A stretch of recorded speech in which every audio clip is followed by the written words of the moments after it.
ver la pantalla, miren ustedes, es la ubicación del USS Gough Vessel 106, el que según expertos corresponde al destructor de misiles USS Stockdale, el DDG-106 de la Armada de Estados Unidos. Tomamos esta imagen de la plataforma Marine Traffic, que con un código para cada nave nos da su ubicación en tiempo real. Mírenlo ustedes. El destructor, según este registro visual, estaría ubicado a tan solo 30 millas náuticas, es decir, 55 kilómetros de las costas de Cuba, de La Habana. Ahí lo ven, exactamente ubicado en el norte de la isla. Ven ese espacio entre La Habana y los Estados Unidos. La parte sur de los Estados Unidos es Key West y es el lugar más cerca de La Habana, atravesando el Caribe. Ahí lo ven ustedes, 30 millas náuticas, estos son 55 kilómetros. Simultáneamente fueron detectados movimientos del dron MQ-4C Triton de patrulla y vigilancia, señalado en el mapa con el indicativo BLKCAT5. Véanlo ustedes. La aeronave no es tripulada. A juzgar por esta imagen, está realizando maniobras frente a La Habana. Esto ocurre tan solo 3 días después de que el Comando Sur confirmara la llegada a la bahía de Puerto Príncipe, en Haití, de 3 buques dentro de la operación Lanza del Sur. Vamos a ver también este mapa. Hablamos del destructor antimisiles USS Stockdale, que arribó junto con otros 2 buques de la Guardia Costera. El Stone, cúter de seguridad nacional de la clase Legend, National Security Cutter, el buque más grande y tecnológicamente avanzado de la flota de la Guardia Costera de Estados Unidos. Y el otro buque, también guardacostas de resistencia media, el Diligence. La importancia de esta combinación de buques a 80 kilómetros de Cuba, porque de Puerto Príncipe a La Habana hay 80 kilómetros. Vamos ahorita a verlo en el mapa. El USS Stockdale está diseñado para la guerra asimétrica, que es hundir barcos, derribar misiles. Los cutters, el Stone y el Diligence, tienen autoridad legal para abordar barcos civiles, realizar arrestos y procesar migrantes. Un destructor de la Armada tiene muchas más restricciones. Ustedes ven ahí el destructor que está diseñado para hundir barcos, derribar misiles, tiene más restricciones legales. Pero los otros 2 te dan versatilidad, como enviar a un equipo de fuerzas especiales, el destructor grande acompañado de las patrullas de policías especializadas, los cutters. Capacidad de interdicción y acceso y aguas poco profundas. El Diligence, por ejemplo, puede acercarse mucho más a la costa, entrar en bahías pequeñas, donde el destructor, por su gran calado, no puede entrar sin encallar. Es decir, esto es una combinación del Stockdale, un destructor muy importante que tiene misiles guiados. Olvidémonos de la época de los cañones, esto es de misiles guiados, anti otros misiles o antiaviones que incluso los pueden detectar 100 millas antes de que se puedan acercar. Y por otro lado están estos otros que pueden detectar las lanchas rápidas. Los cutters llevan botes de persecución rápida especializados para interceptar lanchas que usan, por ejemplo, los traficantes, algo que un destructor no hace con la misma agilidad, una combinación perfecta. Con estas imágenes y su explicación de la máxima presión de Estados Unidos ahora al frente de Cuba, la noche enciende las luces para que usted vea el punto clave de la noticia. Les habla Claudia Gurizati, directora de este canal internacional de noticias, de este programa de análisis, de opinión, de debate. La noticia, el régimen castrista hoy, ustedes lo saben, está bajo el mando de Miguel Díaz-Canel, acorralado por la administración de Donald Trump, busca un salvavidas frente a estos buques que le ladran. El jefe de la dictadura cubana ya bajó el tono.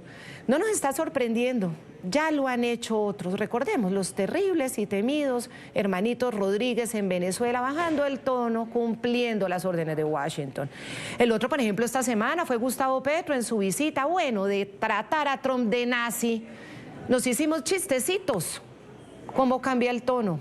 De jamás le daré la mano a alguien que apoya el genocidio, de tiene que estar en la cárcel, a le doy la mano haciéndole una venia. En fin, los tonos van bajando.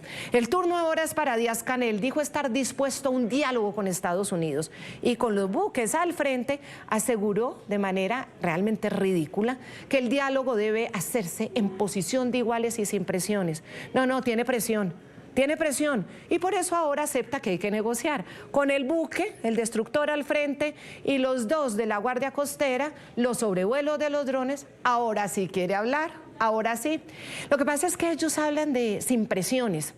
Lo que pasa es que esa presión, sin esa presión, obviamente, usted lo tiene muy claro, no hubiera bajado su tono.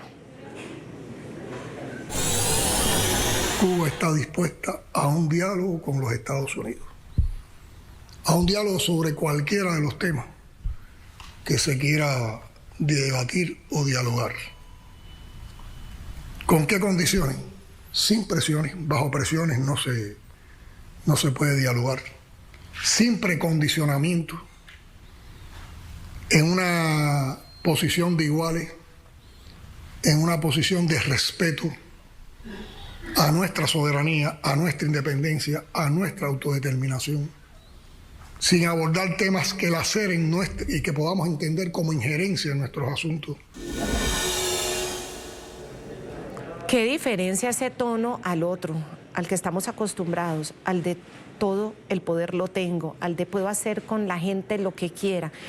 Eso sí, ellos con el monopolio mafioso de las armas, de la fuerza, sí que presionan y sí que usan la presión a cualquier opositor. Lo detienen, lo torturan, hasta lo matan a golpes, como han contado aquí familiares en el programa de la noche. Los matan a golpes en las cárceles, en las calles. En el mejor de los casos, los exilian. A ellos les encanta la presión, pero para los demás, para los vulnerables, para los ciudadanos, para los débiles. Y todo ese séquito internacional que los aplaude y dice que viva el diálogo. Claro, el diálogo con las pistolas en la cabeza de la gente, no. Ahora sí equilibra porque vienen los buques y se sienten amenazados. Es decir, ya no solamente tienen el poder ellos contra los vulnerables, sino que ellos están en una posición de desventaja frente a los buques de Estados Unidos. Y ahí sí bajan el tono, ahí sí piden dialogar. Ya van más de 1.200 presos políticos en la isla. Les vamos a entregar la información ahora. Les encanta la presión, pero cuando son ellos los que la hacen, la ejercen de manera bárbara.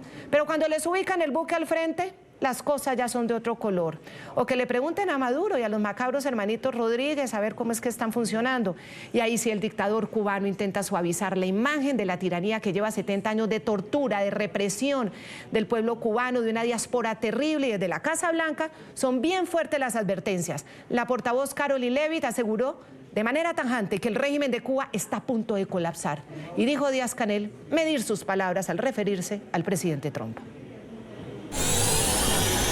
Creo que dado que el gobierno cubano está en las últimas y su país está a punto de colapsar, deberían ser prudentes en sus declaraciones dirigidas al presidente de Estados Unidos, pero como acabo de reiterar, el presidente siempre está dispuesto a entablar conversaciones diplomáticas y creo que eso es lo que está ocurriendo, de hecho, con el gobierno cubano. Alejandro Garlobo es activista de derechos humanos, exprisionero político cubano. Alejandro, le doy la bienvenida a este programa a la noche. Vemos a un Díaz-Canel, ahora sí, pidiendo negociar. ¿En qué estado? Saludos para todos. Gracias. Saludos para todos y a ese hermoso equipo de trabajo que tiene. Gracias, porque nos hablas desde la isla. ¿Cómo está en este momento la isla? ¿Qué está pasando? Bueno, ahora mismo prácticamente apagada totalmente. Si se da cuenta, me están alumbrando con una lámpara, ¿viste? Porque no hay corriente. Y en estos momentos están desempeñando planes de contienda que como que ya casi no hay combustible ya y están parando las escuelas. Muchos centros laborales los están parando porque no hay combustible. Y la gente nada más se preguntan que cuándo es que van a entrar, que cuándo va a pasar algo, que cuándo va a pasar algo. Como mismo hoy hay dos muchachos detenidos ahora mismo en Holguín, que fue hoy por la mañana, le hicieron una orden de registro. Son un grupo que se llama El Cuartico. Y los tienen detenidos en Holguín y no se sabe nada de ellos. Sí, Alejandro, y le vamos a agradecer mucho esta comunicación. Más de 1.200 presos políticos en la isla, se ha agudizado la represión. ¿Qué sabe usted? Que están persiguiendo a la gente porque están con mucho temor de este desplazamiento de buques y este dron que hemos divisado el día de hoy. ¿Que hay nerviosismo en el régimen y se está notando en represión a la gente? Claro que hay nerviosismo. Y la represión, imagínate, llevamos casi 2 semanas, se lleva 2 semanas especialmente yo y otros amigos que son activistas y opositores que hemos tenido citaciones. La seguridad estaba preguntándonos las visitas que está haciendo el embajador de negocios de Estados Unidos, Hammond. Imagínate, los tiene a ellos correteando, y con todo esto que está pasando ellos que quieren apretar la tuerca como para que los activistas, los opositores, toda la gente que están en contra del régimen no expresen sus sentimientos, porque ellos saben que todo el mundo está viendo lo que está pasando. Hay muchos presos, hasta los presos que están adentro de las mismas prisiones, de las mazmorras, están expresando su sentir normal de que están de acuerdo con que pase algo ya. Es el caso de un muchacho que es de allá de Santiago, no, creo que es de Guantánamo, que hizo un video y lo pusieron y lo trasladaron para otra provincia después de que le dieron buena mano de golpe. Y hasta hoy creo que fue hace como 2 de la tarde que se supo que estaba en Camagüey, en una prisión de Camagüey. Y están pasando cosas que están llevándose, como decirte, los supuestos dirigentes que están de acuerdo con el gobierno, están llevándoselo y le están dando meetings como que para que sepan lo que va a pasar y todo esto, para que estén preparados. Los sábados le están dando, ¿cómo se llama?, preparación militares a ellos, como no sé cómo para qué, porque verdaderamente un mano a mano con Estados Unidos no pueden. Sí, y ahí estábamos viendo las imágenes del diplomático Mike Hammer, embajador de los Estados Unidos, y también en pantalla ustedes han visto a Julio Schilling, lo reconocen, obvio, politólogo, autor y director de Patria de Martí. Julio, de verdad muy bueno tenerte, porque hay que analizar qué es lo que está pasando. Díaz-Canel, en un tono bastante tranquilo, habla de un diálogo, pero dice sin presiones. Trata como de aparentar que está poniendo una condición. ¿Usted cree que puede haber un diálogo de la Casa Blanca con La Habana sin presiones? Y bienvenido. Muchas gracias, Claudia. Y mira, no puedo pasar por alto felicitarte por tu presentación extraordinaria que has hecho de un tema complejo. Sé que eres muy conocedora del tema y te felicito por esa entrada que has hecho al tema. Tenemos que entender, primero, que esto no es una negociación de iguales, ni siquiera se puede equiparar moralmente, ni en ningún sentido, entre la dictadura castrista y los Estados Unidos. En cuanto a la soberanía, Cuba perdió la soberanía popular hace mucho tiempo. O sea, el castrocomunismo, desde su infancia, desde las montañas, dependió de la inteligencia soviética para desinformar acerca de sus contactos con la Unión Soviética. Fue básicamente un mantenido de la Unión Soviética hasta el desplome, y a partir de ahí fue sustituido por el petróleo venezolano, dinero del narcotráfico, inversionistas extranjeros, mano de obra esclava con países dispuestos a pagarlo, de modo de que en ningún concepto la idea de una soberanía popular ha existido por más de 67 años en Cuba. Y los cubanos están viendo esto, como bien refleja el panelista que tienes desde Cuba, que el pueblo cubano está esperando la liberación que la demostraron hace par de años, el 11 de julio, donde cientos de miles de cubanos salieron. Y lo que estamos escuchando desde La Habana es el discurso de barricada que hemos escuchado a través de casi 7 décadas.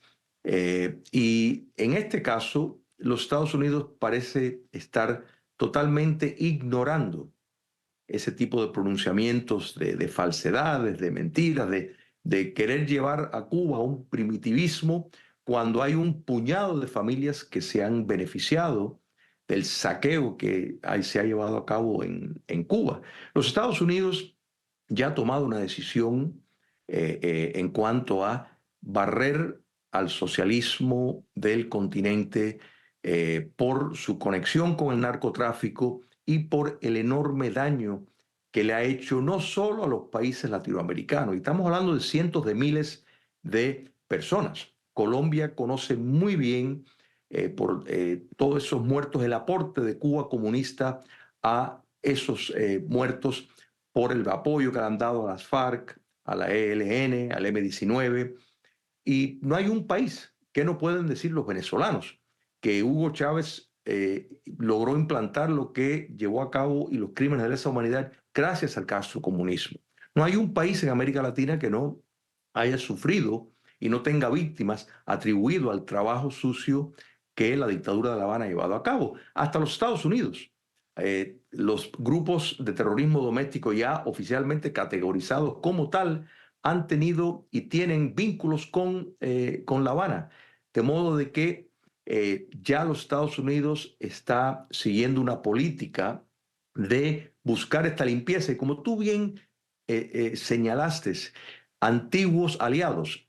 Podemos añadir a esa lista Lula da Silva, que justo con el difunto tirano Fidel Castro, pues engendraron el Foro de Sao Paulo, que representa el modelo dictatorial que se incorporó y tuvo éxito lamentablemente en Venezuela, en Nicaragua, tras la caída del comunismo soviético. El propio Lula da Silva, respondiendo a una pregunta de una periodista brasileña acerca de la importancia o no de lo que estaba ocurriendo, pues dijo no, que eso no tenía importancia. Y vamos al próximo tema. Quiere decir que hay un abandono total de aliados que el comunismo cubano pensó contar y ahora ya se ve sola. Sí, y don Julio, mire, en el discurso de Díaz-Canel llamó mucho la atención una frase: Cuba nunca ha querido intervenir ni expandirse a otros países. Bueno, la historia demuestra exactamente lo contrario. Financiaron a las guerrillas en los 70s y en los 80s. Allá, como usted muy bien lo dice, tienen al ELN, toda la cúpula criminal del ELN, desde donde planifican atentados terroristas. Ahí los tienen protegidos. Intentaron invadir Venezuela, les salió mal, pero luego le invadieron a través del chavismo, con todas sus aparentes misiones médicas. Tanto quedó demostrado que la seguridad de Maduro, su círculo, tenía 100 agentes cubanos. Frente a esta bajadita de tono, que es que la quiero resaltar, porque es que la carita era de asustado, porque además hay un antecedente que lo vamos a ver. Quiero que resaltemos un pedacito de la orden ejecutiva de los Estados Unidos, que es punto clave de esta noticia, cómo el régimen de Cuba representa una amenaza para la seguridad y la política exterior de los Estados Unidos. Veamos estos apartes de esa orden ejecutiva. Declaró una emergencia nacional con respecto a esa amenaza. Las políticas, prácticas y acciones de gobierno de Cuba están diseñadas para perjudicar a Estados Unidos y apoyar a países hostiles, grupos terroristas transnacionales y agentes malignos que buscan destruir a Estados Unidos. Esta emergencia entró en vigencia el 30 de enero. Esta orden de los Estados Unidos. Yo percibo, y ayúdeme a entender esto, don Julio Schilling, que se están cumpliendo como los parámetros y el libreto, como se hizo tal cual en el caso de Nicolás Maduro. Es decir, legalmente desde los Estados Unidos se van cumpliendo los pasos necesarios para poder comprobar que efectivamente hay una amenaza a los Estados Unidos, que es lo que permitiría algún tipo de operativo. ¿Usted cree que lo están haciendo? ¿Se están preparando para un operativo finalmente que dé con el fin de este régimen que cumple ya 70 años? Totalmente, Claudia, es así. Primero, ya hay 2 encauzamientos contra el dictador Raúl Castro que el Departamento de Justicia lo pudiera activar. Está el acto Libertad, o sea, la ley Helms-Burton, que le da la potestad a los Estados Unidos también para tomar acción por todos los crímenes que el castrocomunismo ha cometido a través de todo el tiempo que han estado en el poder. Todo este movimiento que vemos refleja a una escala muy parecida a lo que vimos, como tú bien señalas, en Venezuela. O sea, son los preparativos para una acción que van a tomar.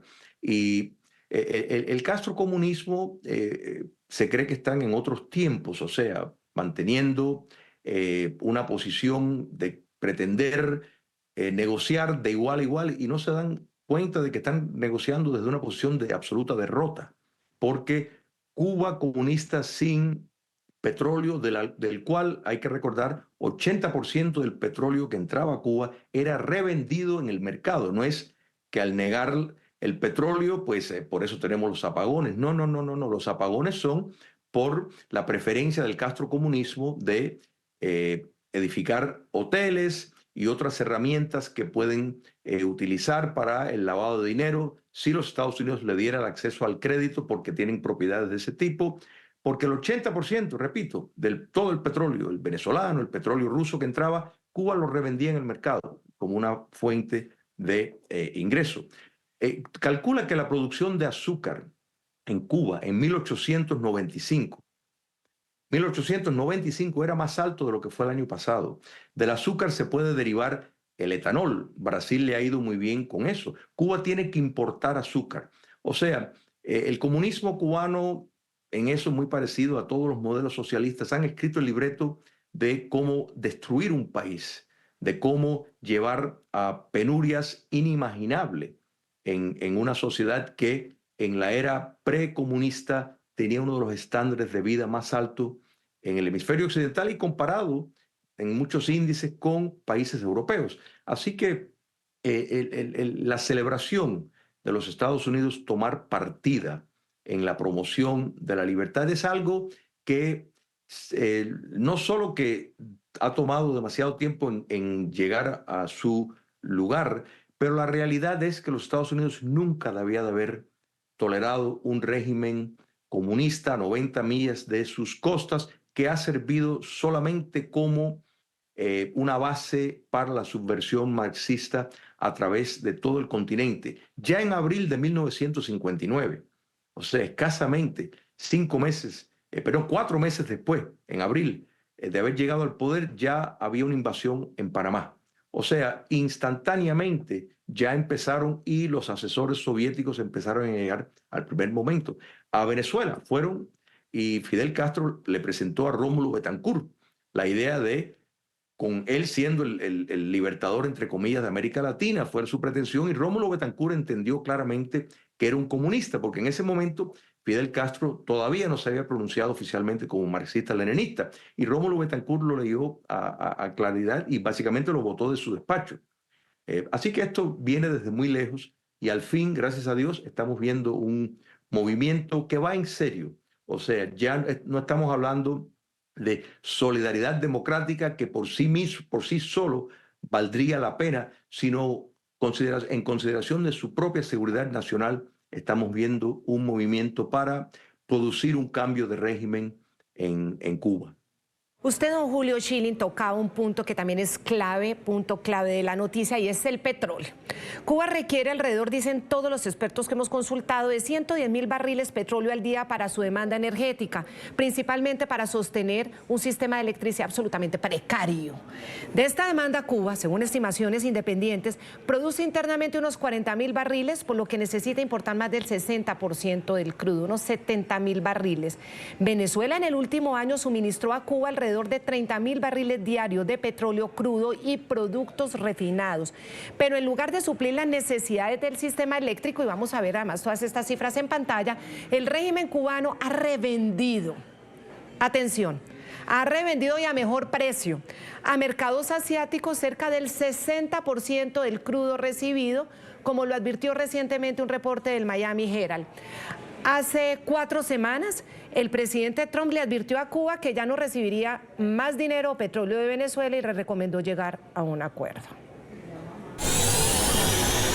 Venezuela ahora cuenta con Estados Unidos, el ejército más poderoso del mundo, con diferencia, para protegerlos, y los protegeremos. No habrá más petróleo ni dinero para Cuba. Cero. Les sugiero encarecidamente que lleguen a un acuerdo antes de que sea demasiado tarde. Muy bien, pero ya Donald Trump también había dado la orden, escuchemos ese momento en el que da la orden de no a Venezuela, bueno, la líder interina, la hermanita Rodríguez. Él ya le había advertido, dice Trump, que Cuba está a punto de caer porque no recibe petróleo de Venezuela después de la captura y extracción de Nicolás Maduro, y le pidió a los hermanitos Rodríguez no enviar más petróleo a la isla. Y Cuba estará en crisis muy pronto. Cuba es realmente una nación al borde del colapso. Ya saben, recibían su dinero de Venezuela, consiguieron el petróleo de Venezuela, ya no lo reciben.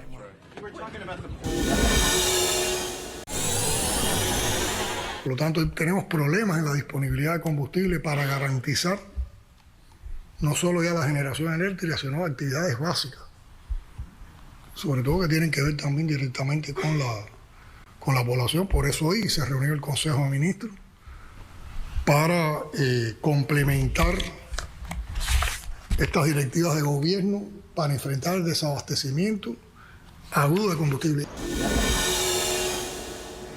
Y entonces hablan de desabastecimiento, pero el petróleo que les mandaba bien barato y bien regalado Venezuela, el 60% lo revendían, no suplían las necesidades del pueblo. Alejandro Garlobo, quien es activista de derechos humanos y está en la isla, ahora el régimen insiste en culpar a Estados Unidos en que por eso no hay energía, como estás tú ahora, no hay servicios y están en este problema.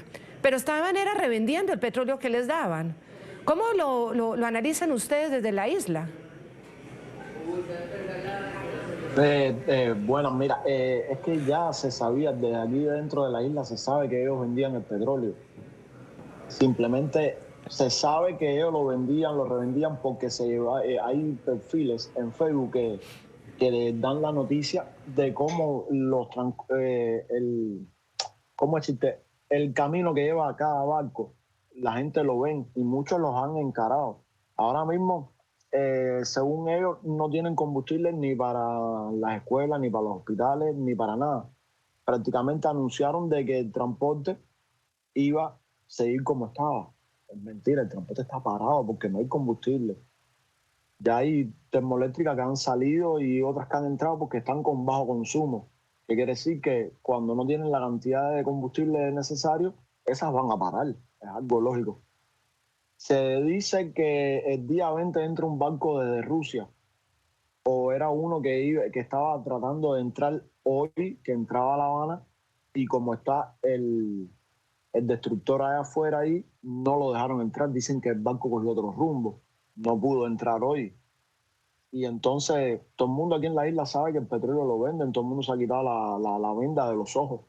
Mucha gente que decía, no, porque el petróleo es... No, ellos lo venden. Y aquí, la isla aquí, ahora mismo, un litro de gasolina está en 1.300, 1.400 pesos y no hay, ni por dólares hay. Y gente dicen que sí hay, pero no hay. Cuando vas a las escuelas son inmensas, kilométricas, no hay combustible. Pero para los militares sí hay, para eso sí hay, para reprimir. Para la máquina represora sí hay, don Julio Schilling. ¿A dónde se va ese 60% del petróleo revendido, ese ingreso? ¿En qué se lo gasta Díaz-Canel y el régimen castrista? Porque no precisamente en aliviar la situación energética de la isla, la gente que sufra, y todo ese dinero, ¿qué lo hacían ellos? ¿O qué lo hacen? Efectivamente.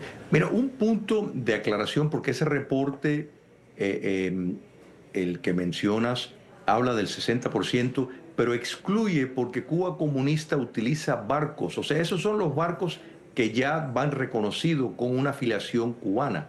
Pero Cuba utiliza también barcos de banderas de otros países registrados con otros nombres para minimizar su exposición de que está revendiendo en el mercado. O sea, la cifra del 80 incluye, esa cifra de nuevo de 60 omite esa otra parte que es parte de la estrategia de Cuba comunista para no aparentar de tanto de la realidad que están haciendo. Y es importante destacar que eso, porque uno habla fácil del petróleo que se ha mandado de Venezuela, pero esto ha causado enorme daño al pueblo venezolano. Hay casos de personas en Venezuela que se han muerto por no poder llegar a un hospital, por no tener gasolina en el automóvil para llegar a él. Eso es inédito que eso ocurre. Y la razón por la cual cosas como estas ocurren es porque la sociedad importa poco. O sea, la prioridad está en la permanencia del poder político.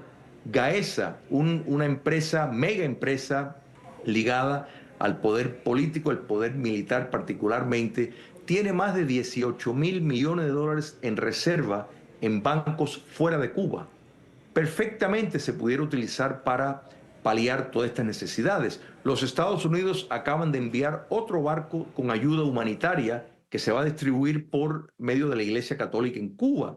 Pero ¿en qué se gasta ese dinero? Bueno, muy sencillo. La represión, el ejercer el terrorismo de Estado tiene un enorme costo. El mantener todo un ejército de espías y de agentes que buscan impactar la opinión pública en el mundo tiene un costo. El chantajear a figuras que pudieran ser reclutadas para ayudar al régimen en campañas de publicidad, para, de nuevo, impactar la influencia en países buscando un mejor trato. Todo eso tiene un enorme costo. Cada opositor en Cuba tiene por lo menos de 5 a 15 agentes asignados a esa persona, dependiendo en lo que el régimen considera de importante. Y opositor no tiene que ser ni siquiera alguien que de verdad está militando en la oposición, sino alguien que sospeche el régimen, que pudiera potencialmente estar espiando. Todo esto, Claudia, tiene un enorme costo. Entonces, que la población pase hambre. Mira, qué casualidad, y me parece muy bien que el dictador Díaz-Canel esté vestido de negro en esa entrevista, parece que está de luto, porque fíjate que la alta élite del gobierno, están todos muy, muy llenos de peso. O sea, ahí ellos sí que no parecen estar viviendo con escaseces de alimentación. La primera dama de la dictadura cubana le convendría bajar un poco y sin embargo vemos que están como todos los representantes, nada más que búsquenlo y se darán cuenta de lo que estoy hablando. Quiere decir que esta escasez, esta penuria, la miseria con que el pueblo cubano tiene que ver, obvio, esta élite minoritaria vive en un mundo surreal y muy diferente a lo que vive el pueblo de Cuba. Pero lo más importante en todo esto es entender que todo el mal que padece Cuba, todo eso que es visible del caos, La Habana que se está despedazando, es causado políticamente.